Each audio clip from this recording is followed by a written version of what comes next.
पार्थ,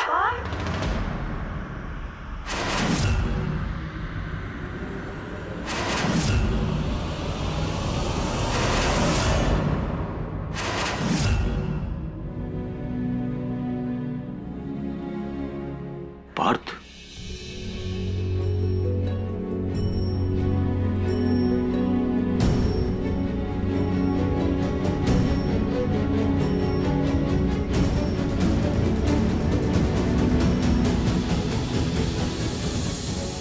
पार्थ,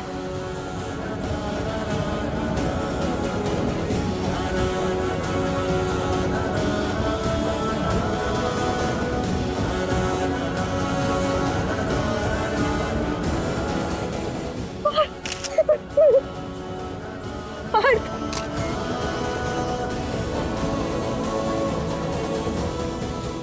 ये तो वही खूनी बेटा है ना जो कत्ल के इल्जाम में जेल चला गया था। हाँ हाँ, ये वही है, लगता फिर से वापस आ गया।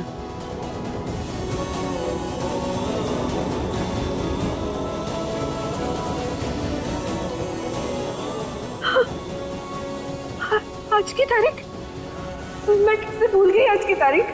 आज का दिन, आज तुम्हारी रिहाई होने वाली थी ना। पायल को छत से धक्का हमने दिया।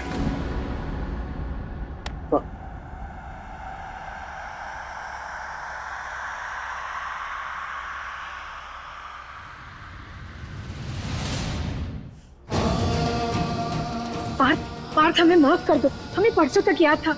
ये घर की पार्टी की वजह से ना सब दिमाग से निकल गया। पार्थ यहाँ? इससे पहले सबके सामने कोई ड्रामा हो, हमें इसे यहाँ से भेजना होगा।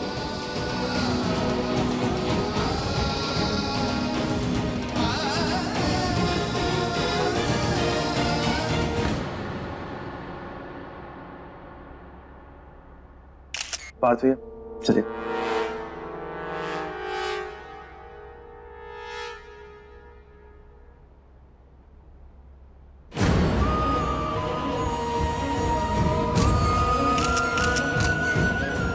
दोस्तों, thank you everyone for coming. मैं आज आप सब लोगों को एक मौका देना चाहता हूं। मौका अपनी अपनी समस्याएं एमएलए साहब के सामने रखने का। आप सबकी हमेशा शिकायत रहती है कि हमारी बात नेताजी तक नहीं पहुंचती, तो लीजिए, आज नेताजी आपके सामने हैं, कहिए जो भी कहना है।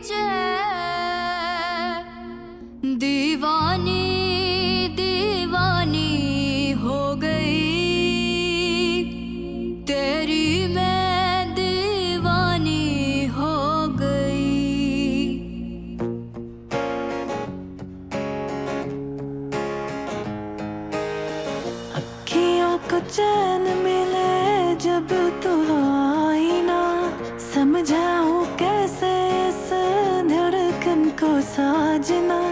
जानू तो जानू बस मैं तेरी हो गई, कह दे जग दीवानी तो दीवानी सही।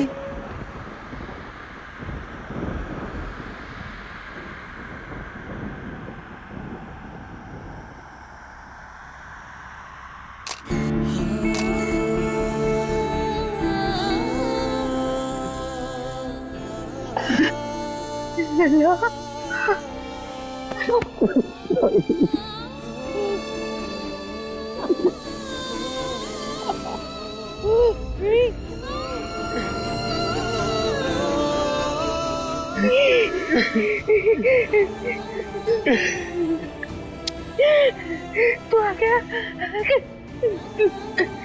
कैसा है तू? हाँ, कितना इंतजार करवाया। तुम्हें पता है हमें तुम्हारी बहुत याद आया करती थी। हमने भी आपको बहुत याद किया दादी, बहुत याद किया। बस में। और तुम्हें पता है अब तो ना हमें वो सुबह की बात शाम को भी याद नहीं रहती, और हमें पता नहीं था कि आज तुम आने वाले हो।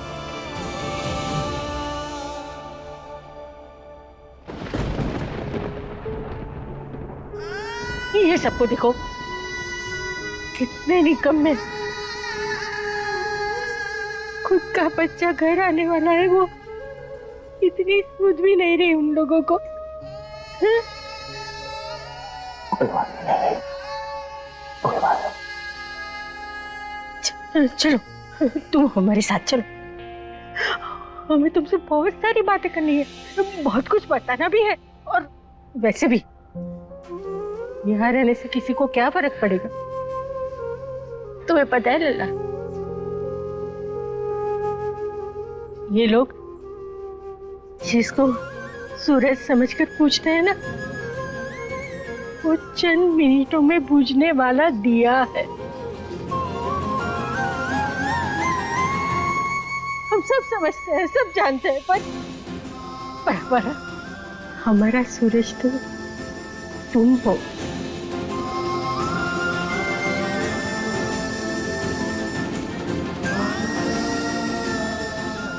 चल हमें कमरे में ले जा। लल्ला आ गया।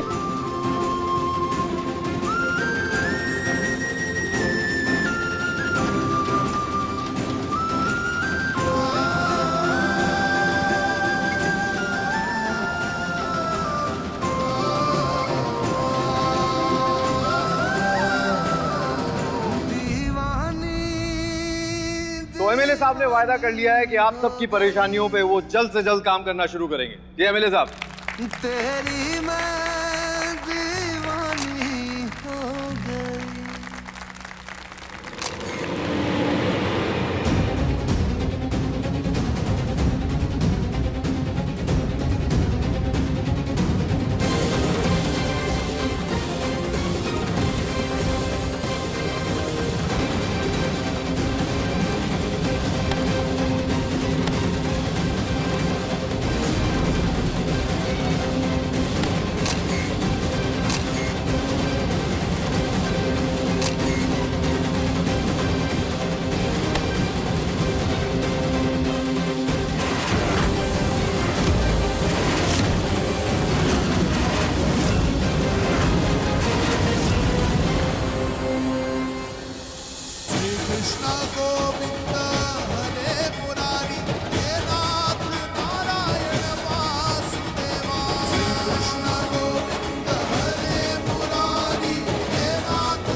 गर्व तू ठीक है ना?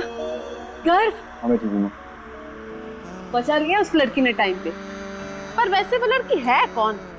देखी देखी सी लग रही है। मंजू, ये हमारी मीरा है। मीरा? संजीव भाई साहब की बड़ी बेटी, वही जो हमारी दुकानों का हिसाब किताब रखते हैं। बड़े दिनों बाद दिखी यहाँ तो। हाँ, उसे पढ़ाई के लिए बाहर भेजा गया था। ओह, ये वो मीरा है।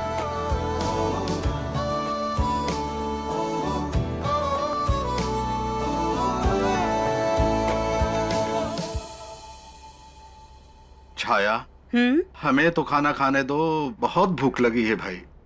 आप भी ना, जरा सा सब्र नहीं है। अरे बेटी इतने दिनों के बाद घर लौटी है, थोड़ा तो इंतजार करिए। साथ में खाएंगे बस। कल खा लेंगे साथ में, आज छोड़ दो भाग्यवान। नहीं, हमारा परिवार इतने सालों के बाद तो इकट्ठा हुआ है।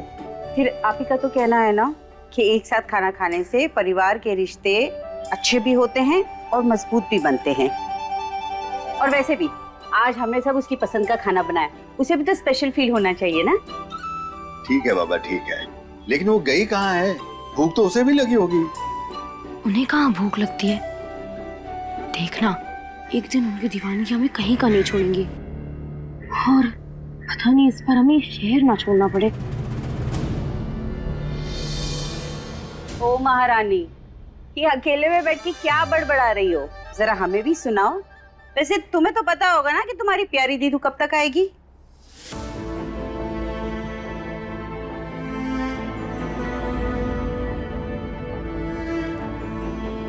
आपने नाम लिया और हम आ गए। आ गए।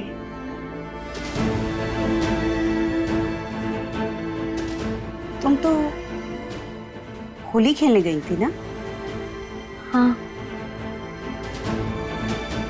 लग ही नहीं रहा है कि तुमने होली खेली है, बस ये हल्का सा गुलाल लगा है।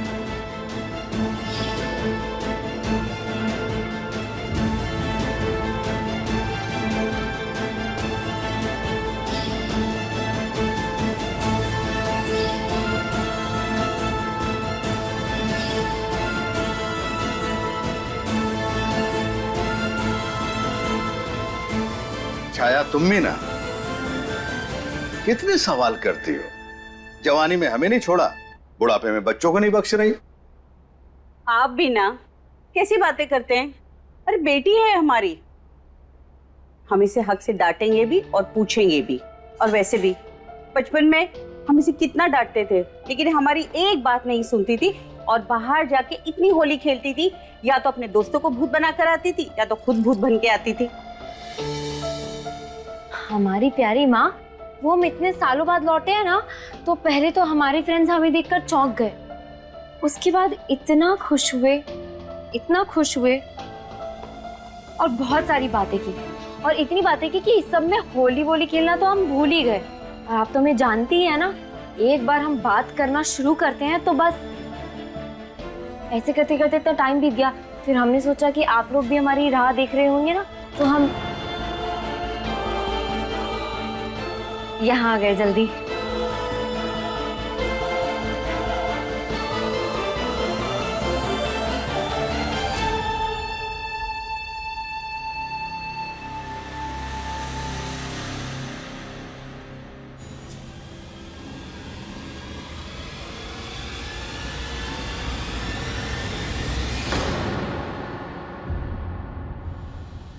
हमारी बच्ची, हम सब समझते हैं, लेकिन अब तुम आ गई हो ना, तो अपने सारे दोस्तों से कह दो कि अब हमारी माँ हमें अपने से दूर कभी नहीं होने देंगी, कभी दूर नहीं करेंगे तुम्हें अपने से।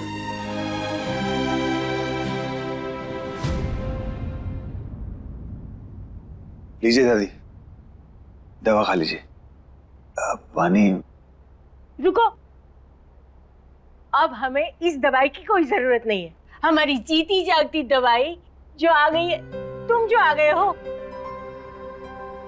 बैठो, अरे बैठो। देखो बेटा, अब ना थोड़े ही दिन में हम भले चंगे हो जाएंगे। पार्थ, लल्ला, हमारी फिक्र छोड़ो, हमें तो तुम्हारी चिंता हो रही है।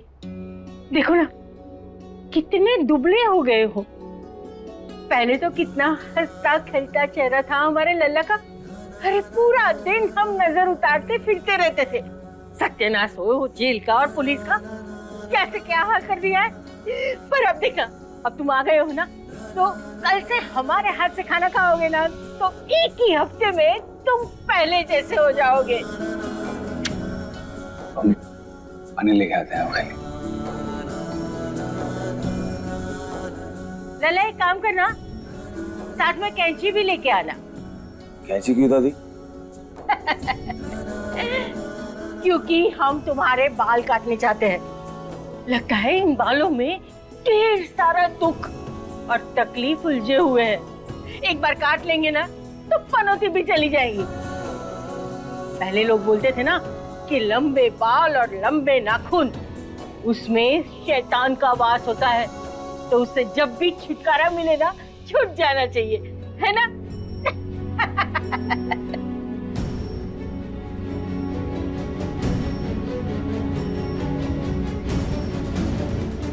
बस लल्ला, कब से हम तुमसे बात करना चाहते हैं और तुम कुछ बोलते ही नहीं हो। ऐसे तो तुम कभी नहीं थे। पहले तो 1 मिनट में बढ़ करके तुम अपनी दादी से कितनी बातें कर लेते थे, और आज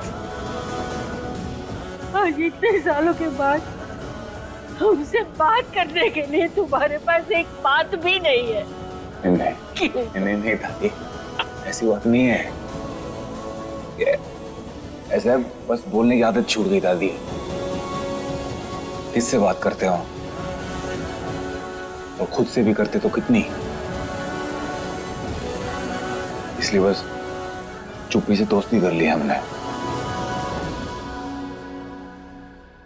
इतना शांत तो हमने उन्हें आज तक कभी नहीं देखा बिट्टू। पहले वाले पार्थ के आसपास तो बस जिंदगी, शोर शराबा बिखरा होता था, लेकिन ये पार्थ, इनकी तो रूह तक बस सन्नाटे से भर गई है। बहुत बुरा लगा हमें उन्हें आज ऐसे देखकर। आई डोंट केयर आपको कैसा लगा उन्हें देख के। आप ये सब हमें क्यों बता रही हो? ऐसे क्यों कह रही हो बिट्टू? हम तो बस ये कह रहे हैं कि पार्थ बहुत बदल गए। हर कोई बदलता है दीदी वक्त के साथ, बस आप ही नहीं बदली हो। और बेहतर होगा कि आप बदल जाओ। मान लो कि पार्थ आपके लिए बना ही नहीं था और लाइफ में आगे बढ़ो।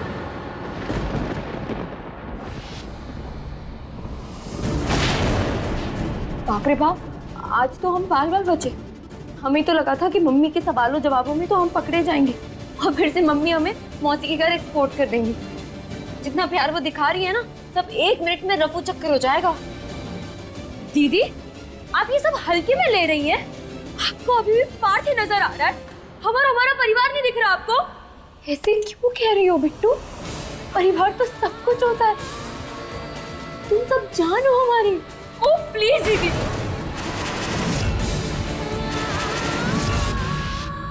जान तो आपकी केवल पार्थ है, और आपने हम सब के बारे में सोचा होता तो आप बदली हुई आती। आपको कोई अंदाजा भी है कि हम यहाँ कैसे रहे इतने साल? आपके पीछे हमने कितना कुछ झेला है। आप तो बढ़िया मजे से मौत के घर थे, और क्या हमने आपके किए की सजा भुगती है। आपके पैरों की जंजीरें हमारे पैरों में डाली गई, जानती हैं आप? मजे से जी रहे थे। तुम्हें लगता है मौत के घर मजे से जी रहे थे? तुम सबके बिना हमारी जिंदगी किसी वनवास से कम नहीं थी बिट्टू। हम बस इतना जानते हैं कि जिस दिन पार्थ गए थे उस दिन हम भी जेल गए थे, और पार्थ ने जो जो टॉर्चर झेले हैं वो सारे हमने भी झेले हैं। आपने मजबूर किया मम्मी पापा को शक का चश्मा पहनने के लिए। हमेशा मम्मी को यही डर रहता था कि जैसे मीरा किसी के इश्क में दीवानी हो गई, वैसे कहीं हम भी कहीं ना निकल जाए। इसलिए हमें साथ भी गिफ्ट दी गई। हम एक पिकनिक भी नहीं गए, अपने दोस्तों के साथ कहीं बाहर तक नहीं गए, अपने सहेलियों के साथ कहीं कंबाइंड स्टडी भी नहीं की हमने। और ये सब तो छुट्टी है, हमने कभी अच्छे फैशन में कपड़े तक नहीं पहने कि कहीं किसी के नजरों में ना आ जाए।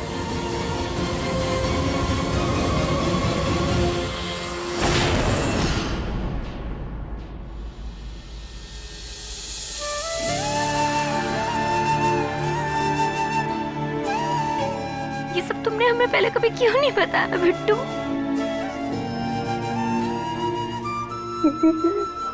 आपको बताते तो आप कुछ कर पाते क्या? आपको तब से आज तक सिर्फ भारती दिखाई देते हैं। आपने कभी अपनी छोटी बहन के बारे में सोचा है? ऐसे मत बोलो, तुम जान हो हमारी। हम तुमसे बहुत प्यार करते हैं, शायद सबसे ज्यादा। नहीं करती आप सिर्फ और सिर्फ पार्थ से प्यार करती है, इसलिए हमें नफरत है पार्थ से। प्लीज ऐसे मत कहो। जरा सी भनक तक नहीं थी कि हमें हमारी वजह से इतना सब कुछ झेलना पड़ रहा है। हमें माफ कर दो, प्लीज हमें माफ कर दो।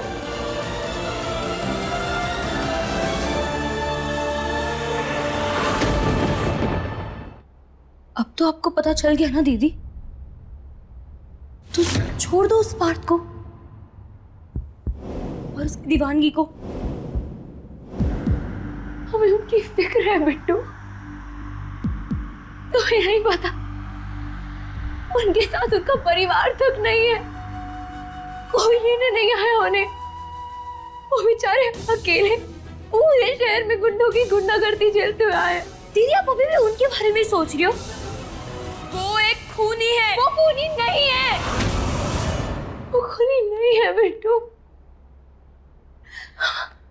हमारा दिल नहीं मानता। आपके मानने या ना मानने से क्या होता है दीदी, यही सच है। और एक बात सुन लीजिए दीदी, आज तो हमने मम्मी को कुछ नहीं कहा, पर अगर आपने पार्थ की दीवानगी नहीं छोड़ी तो हम मम्मी पापा को सब कुछ सच बता देंगे। फिर उनसे मिलना तो क्या, उन्हें देखना भी आपको नसीब नहीं होगा।